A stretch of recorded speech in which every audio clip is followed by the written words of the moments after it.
Sœurs et frères, aujourd'hui, nous commençons notre mois d'octobre, qui est le mois du Saint-Rosaire, par la fête de Sainte Thérèse de l'Enfant Jésus et de la Sainte Face. Sainte Thérèse, qui est patronne des missions, copatronne avec Saint François Xavier, qui est aussi docteur de l'Église. Si elle a tous ces titres, c'est qu'elle sait ce qu'elle dit. C'est qu'elle s'est laissée vraiment éclairer par le Seigneur. Et je ne peux que vous encourager à prier aujourd'hui Sainte Thérèse. Pourquoi ? Vous avez entendu dans ces quelques versets du livre de Job, Job qui dit « Mais qu'est-ce que je fais sur la terre? Pourquoi est-ce que je suis venu au monde? Qu'est-ce que je fais là ?» Et au fond, Job, c'est un peu aujourd'hui l'image de ces hommes, ces femmes qui estiment qu'ils ne servent à rien dans le monde d'aujourd'hui. Donc, quelqu'un de dépressif, quelqu'un qui ne trouve pas sa vocation, qui ne trouve pas sa raison d'être sur la terre.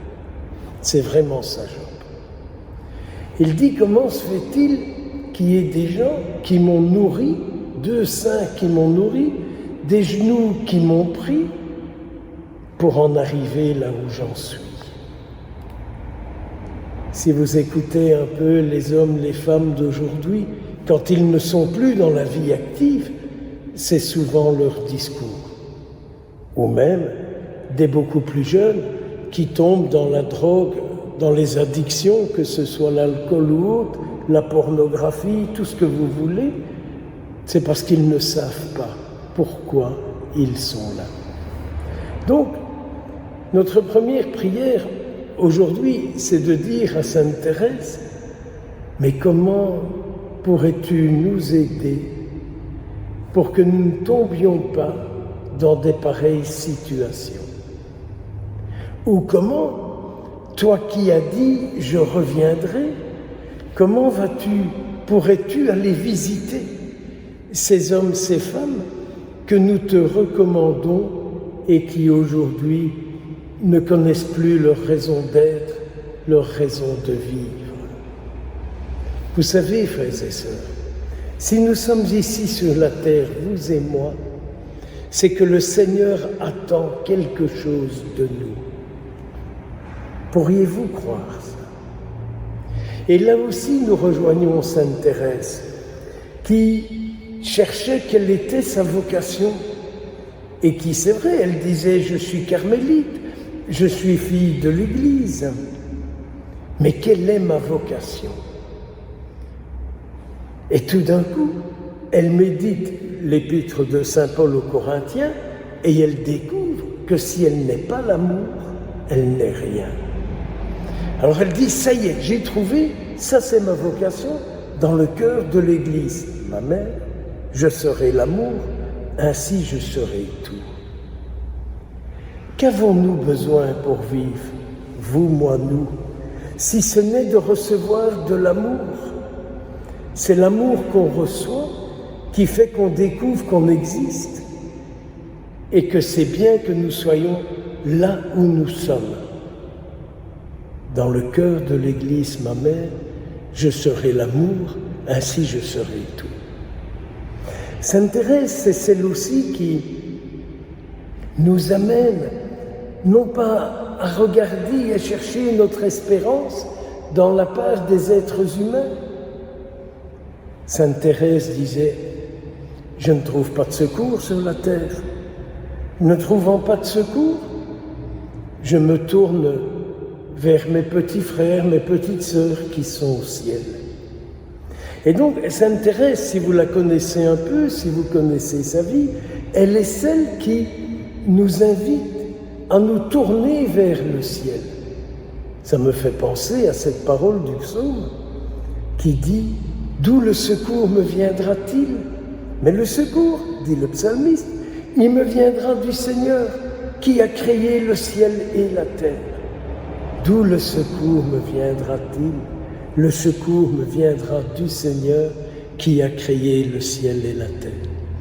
Cela me fait penser encore à une autre parole que je désire vous proposer.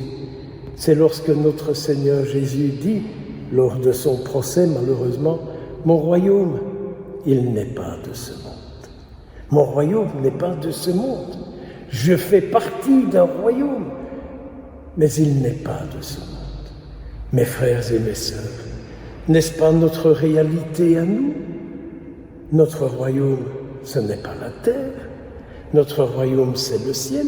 C'est d'où nous venons et c'est où nous retournerons.